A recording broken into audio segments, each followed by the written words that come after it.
Assalamualaikum warahmatullahi wabarakatuh. Sebelum pembelajaran ini kita mulai, mari terlebih dahulu kita membaca suratul Fatihah dengan harapan semoga ilmu yang kita peroleh menjadikan ilmu yang bermanfaat. Al-Fatihah. A'udzubillahiminasyaitonirrajim. Bismillahirrahmanirrahim. Alhamdulillahirabbil alamin, arrahmanir rahim, maliki yaumiddin. Iyyaka na'budu wa iyyaka nasta'in. Ihdinas siratal mustaqim. Siratal ladzina an'amta 'alaihim ghairil maghdubi 'alaihim waladdallin. Amin. Bagaimana kabar Anda hari ini? Alhamdulillah, luar biasa. Allahu Akbar. Yes, yes, yes. Indonesia merdeka. Indonesia jaya. Indonesia maju. Pada pagi hari ini kita akan membahas tentang pergaulan bebas dan menghindari perbuatan keji. Quran Surat Al-Isra ayat 32. Kita tahu dalam masalah pergaulan bebas ini sering dialami terutama oleh kaula muda, oleh para remaja. Sebab remaja ini merupakan usia yang rawan dalam banyak hal, khususnya dalam hal pergaulan. Dengan adanya kemajuan teknologi, maka akan memicu meluasnya pergaulan. Apalagi pada masa sekarang ini, zaman yang serba canggih. Pada masa kini, pergaulan bebas menjadi bahaya utama yang dihadapi oleh kalangan remaja. Tidak hanya itu saja, akan tetapi pergaulan bebas juga dapat menimbulkan kekhawatiran para orang tua. Sebab usia remaja yang masih labil sangat mudah terjebak oleh dampak negatif dari adanya pergaulan. Meskipun ada juga yang memanfaatkannya dengan baik. Untuk kemajuan pergaulan bebas merupakan salah satu penyebab rusaknya akhlak manusia, rusaknya moral anak bangsa. Sebab mereka merasa bebas tanpa diperhatikan oleh orang tua, sehingga mereka kehilangan akhlak mulia yang seharusnya dimiliki oleh para calon pemimpin bangsa. Oleh karena itu, kita sebagai remaja harus berhati-hati, harus membentengi diri kita dengan iman yang kuat. Dengan iman yang kuat yang ada pada diri kita, maka kita akan tidak mudah terjerumus untuk melakukan hal yang dilarang oleh agama. Terutama dalam hal pergaulan kita harus mampu untuk menyaring mana yang harus kita pergauli dan mana yang harus kita tidak pergauli. Antar teman, mana yang harus kita jadikan teman dan mana yang harus tidak kita jadikan teman. Carilah teman-teman yang bersifat positif, yang membawa dampak yang baik pada diri kita. Di antara dampak negatif dari pergaulan bebas sangat besar sekali, terutama bagi dirinya sendiri, juga berdampak kepada keluarga. Contoh, hamil di luar nikah. Itu karena kurangnya pendidikan masalah seks untuk para remaja. Itulah yang menjadi penyebab utamanya. Hamil sebelum nikah bahkan telah terjadi pada usia sekolah dasar. Jadi pada saat anak-anak masih sekolah di usia dasar, sudah ada yang hamil di luar nikah. Dengan demikian, dampak negatif dari pergaulan bebas telah banyak memakan korban, mulai dari kerusakan moral dan penggunaan obat-obat terlarang serta hamil sebelum nikah. Pergaulan bebas yang terjadi kalangan remaja dapat dikurangi melalui peran utama orang tua dan guru. Dengan demikian, perlu untuk para guru dan orang tua memperhatikan bagaimanakah keadaan putra-putrinya, di mana dia bergaul. Jangan sampai diserahkan sepenuhnya atau dibiarkan begitu saja tanpa ada kendali, tanpa ada pengawasan dari orang tua dan guru. Dan jangan sampai juga orang tua menyerahkan sepenuhnya kepada guru. Guru hanya memberikan pengawasan di dalam sekolah saja. Di luar sekolah adalah tanggung jawab orang tua. Dengan demikian, kedua belah pihak sangat berperan untuk menjadikan anak-anak kita, yakni guru dan orang tua. Dengan demikian mari kita berhati-hati dalam menghadapi zaman yang modern ini, zaman yang sudah canggih ini, untuk mengendalikan dan memberikan pengawasan kepada putra-putri kita agar tidak menjadikan putra-putri yang salah dalam pergaulan. Mari kita simak Quran surat Al-Isra ayat 32. Bismillahirrahmanirrahim. Wala taqrabuz zina innahu kana fahishatan wa sa'a sabila. Tolong Anda amati, Anda pahami terjemah ayatnya.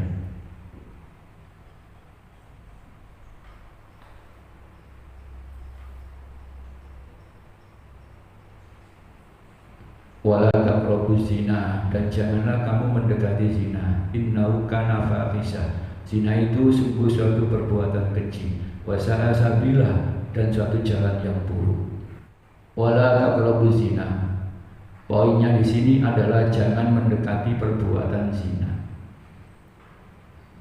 Sik parek-parek wae nak zina tidak boleh, apalagi melakukannya. Mendekati orang yang melakukan suatu perbuatan zina tidak boleh, mendekati juga tidak boleh. Lah yang termasuk mendekati zina itu apa sih? Suatu perbuatan yang bisa menjurus atau menggantarkan manusia untuk melakukan perbuatan zina. Itu namanya mendekati zina.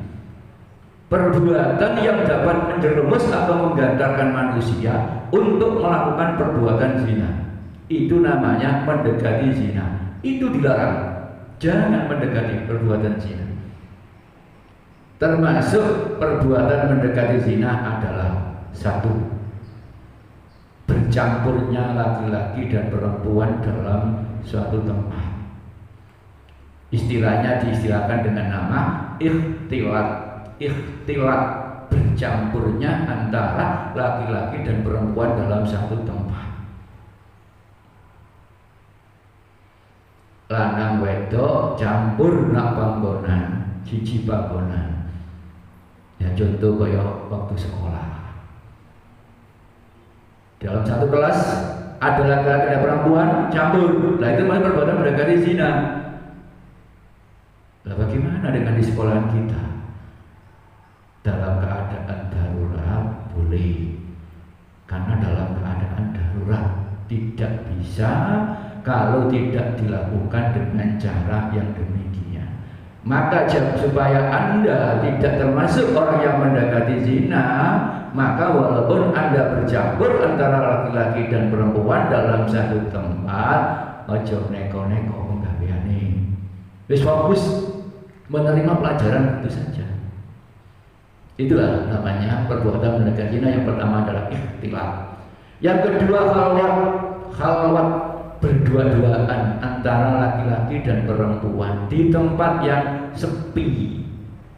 Nek ana wong lanang karo wong wedok karo nak panggonan sing sepi, itu termasuk perbuatan yang mendekati zina. Sebab dari sepi kesempatan melakukan perbuatan apa saja kan bisa dilakukan. Wis ijen lanang wedok gak ono sing ngerti panggonane wis sepi misan, apa bakal sing dilakoni.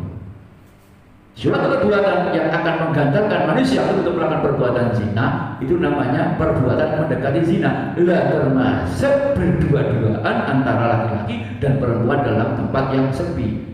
Itu dinamakan khalwat. Yang ketiga, tabarruj, menampakkan perhiasan dan segala yang dapat mengundang syahwat.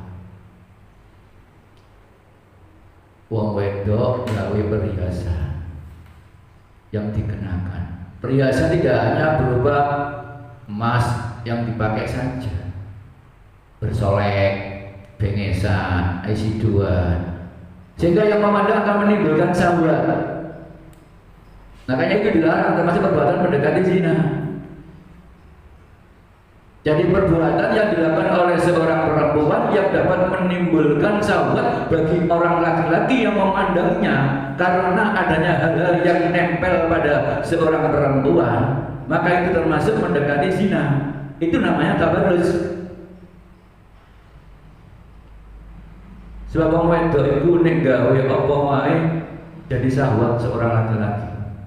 Akhirnya seorang laki-laki tertarik dengan adanya melihat keadaan seorang perempuan yang semacam itu. Itulah namanya perbuatan yang menghantarkan manusia untuk melakukan perbuatan zina. Yang keempat, khutwah, melangkahkan kaki ke tempat maksiat. Itu termasuk perbuatan mendekati zina.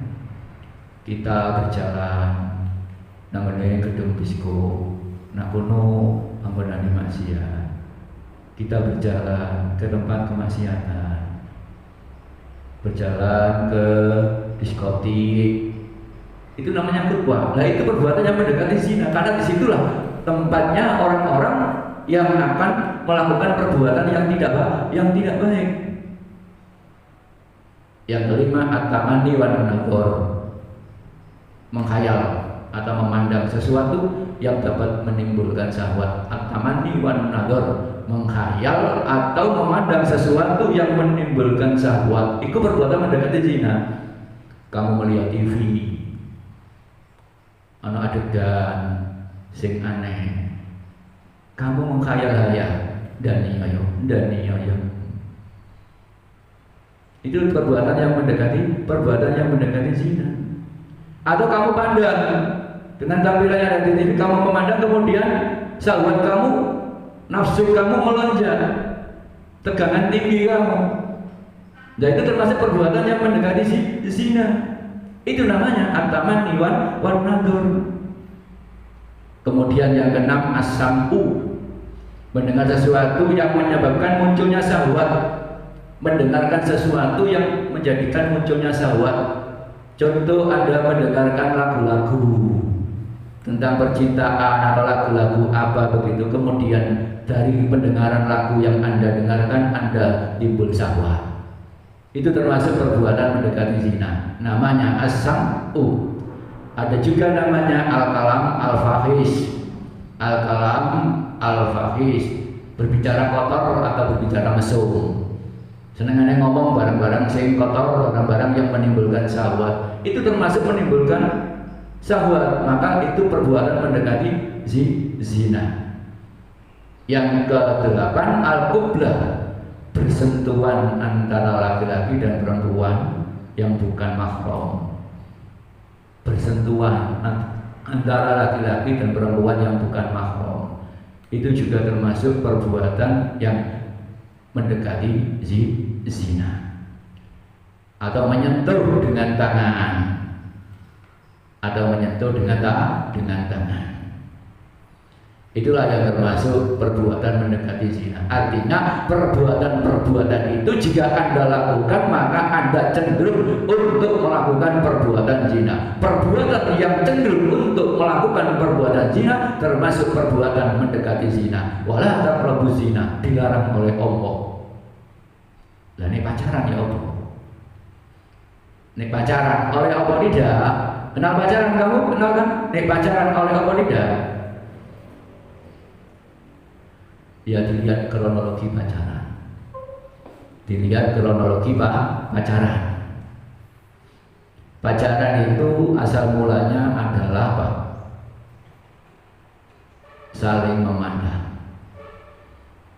Contoh saya dan kamu. Saya pacaran dengan kamu, maka pada asal mulanya saya memandang kamu.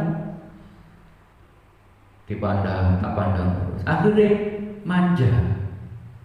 Bis mari tak sawang, kamu manja.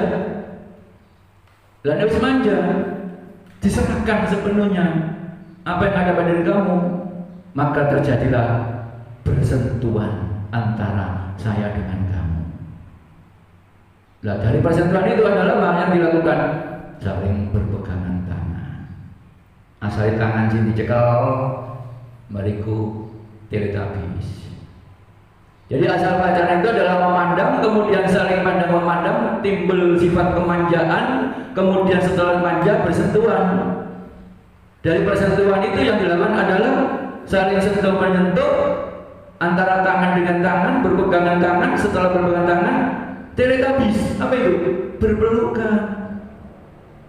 Nah setelah berpelukan terjadilah apa kebiasaannya? Saling mencium, berciuman. Kemudian setelah itu ya terus yang dilakukan adalah perzinahan. Dengan demikian pacaran dilarang oleh agama. Ya, pacaran dilarang oleh agama karena kronologinya yang demikian itu. Saling memandang, manja, bersentuhan, berpegang-pegangan tangan, kemudian berpelukan, setelah berpelukan saling cium-mencium, kemudian apa yang dilakukan. Oleh karena itulah jangan melakukan perbuatan yang mendekati zina. Innahu kana fahisatan wa sa'a sabila. Zina itu termasuk perbuatan keji dan jalan kejelekan. Perbuatan zina itu termasuk perbuatan yang melanggar agama dan hukumannya adalah dosa besar, dan perbuatan itu termasuk perbuatan yang buruk, perbuatan yang jelek. Sudah ijma sepakat para ulama bahwasanya perbuatan yang tidak baik yang ada hukumannya dan termasuk perbuatan dosa besar adalah perbuatan zina, dan itu jalan yang paling buruk. Innahu kana fahisatan wa sa'a sabila. Nanti akan ada hukumannya bagi pelaku zina. Perbuatan yang keji dan pergaulan bebas. Kesimpulan, Allah melarang mendekati perbuatan zina karena perbuatan zina termasuk perbuatan keji, perbuatan zina termasuk jalan keburukan. Itulah yang dapat saya jelaskan pada pertemuan hari ini. Barangkali Anda belum paham tentang penjelasan yang sudah saya jelaskan, Anda bisa bertanya kepada saya lewat WA saya. Silakan, WA saya terbuka luas dan lebar untuk Anda. Barangkali Anda membutuhkan, langsung saja WA kepada saya. Cukup pembelajaran hari ini. Semoga ilmu yang kita peroleh menjadikan ilmu yang bermanfaat. Mari kita akhiri dengan ucapan Alhamdulillahirabbil alamin. Assalamualaikum warahmatullahi wabarakatuh.